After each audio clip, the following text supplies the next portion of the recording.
कचरा किधर फेंका गया है, बोर्ड पर क्या लिखे हुए हैं। वीडियो कॉल कम कर रहे हैं तो सीधे राज्य के अपर मुख्य सचिव कर रहे हैं।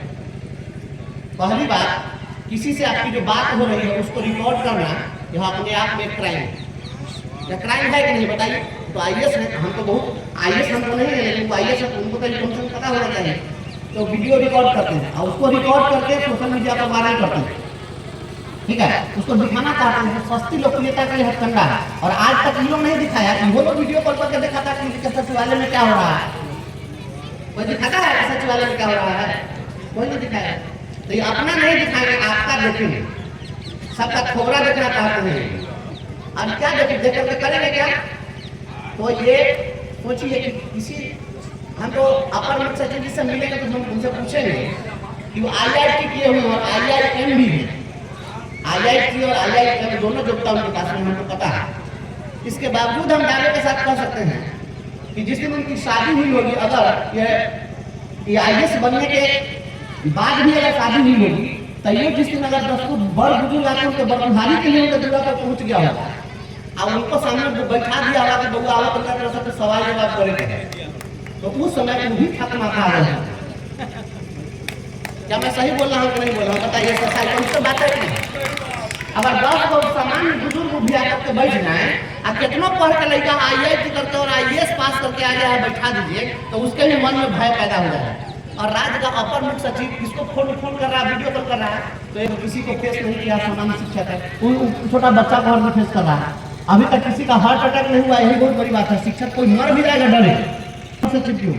वो तो हद से मर जाएगा, डर से मर लड़ेगा। प्रधानमंत्री कह रहे हैं 1 नेशन 1 इलेक्शन। अगर देश में हमारे देश के राजनेता 1 नेशन 1 इलेक्शन की बात करते हैं तो उनका अपना इलेक्शन वाला बात समझ में आ रहा है।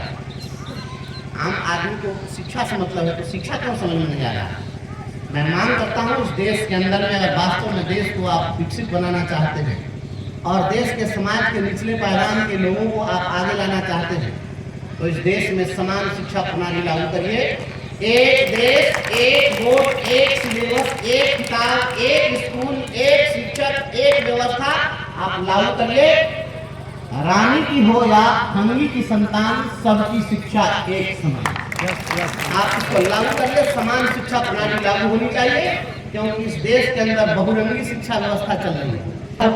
तो 2 रंगी शिक्षा व्यवस्था कह देते, 3 तरह की होती तो 3 रंगी शिक्षा व्यवस्था कह देते। इस देश के अंदर बहुरंगी शिक्षा व्यवस्था चल रही है। अमीरों के बच्चे कहीं और पढ़ते हैं, गरीबों के बच्चे कहीं और पढ़ते हैं, मजदूरों के बच्चे कहीं और पढ़ते हैं, कॉर्पोरेट के बच्चे कहीं और पढ़ते हैं, ब्यूरोक्रेट के बच्चे कहीं और पढ़ते हैं, अरिस्टोक्रेट के बच्चे कहीं और पढ़ते हैं। अपने देश में आज और दरिद्र का बेटा सुदामा भी पढ़ता है।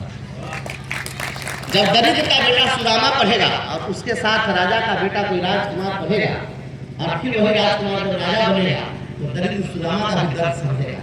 लेकिन जो बोर्डिंग स्कूल में पढ़ने वाले अधिकारी हैं वो हम मजदूरों का दर्द कभी समझ नहीं सकते हैं, उसके साथ वो कभी खड़ा नहीं हो सकते हैं। इसलिए इस देश के सारी समस्या का मूल कारण है कि यहाँ पर गरीबों के बच्चे कहीं और पढ़ रहे हैं, अमीरों के बच्चे कहीं और पढ़ रहे हैं। आप पूरे देश में उस हिंदी की जो पूरा किताब है उसमें मनोज तिवारी का व्यक्तित्व पढ़ाया जा रहा है। मैं सदन में दिखाऊंगा, आपको पता है गरीब का बेटा पढ़ रहा है सरकारी स्कूल में, तो आप उसको मनोज तिवारी का व्यक्तित्व पढ़ाइएगा। वही मनोज तिवारी जो गीत गाता है बगल वाली जान मारे। तो गरीब के बच्चा का आदर्श कौन बनेगा? मनोज तिवारी। और अमीर के बच्चा का आदर्श कौन बनेगा? आइंस्टाइन। और जब नौकरी की परीक्षा लीजिएगा तो उसमें सवाल पूछेगा आइंस्टाइन से, मनोज तिवारी से सवाल नहीं। देश में जो हो रहा है आने के समय पूरे देश में अभियान चलेगा।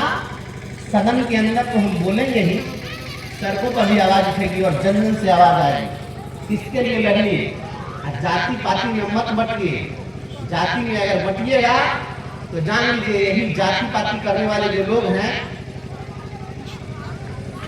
यही लोग सबसे ज्यादा खतरनाक है समाज के लिए। और मैं तो एक और अपील करता हूँ कि जितने भी लोग हैं यहाँ पर, आप सभी लोगों से मैं आग्रह करता हूँ, एक काम करिए।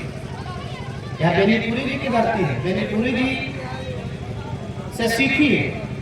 उनका वास्तविक नाम राम वृक्ष बेनीपुरी नहीं था, वास्तविक नाम जो था उसमें उनका जातिगत टाइटल लगा था, लेकिन उनको लगा कि जातिगत टाइटल होने के कारण, जातिगत टाइटल के कारण समस्या हो रही है, तो उन्होंने अपना जातिगत टाइटल हटा करके अपने गांव का टाइटल जोड़ा था।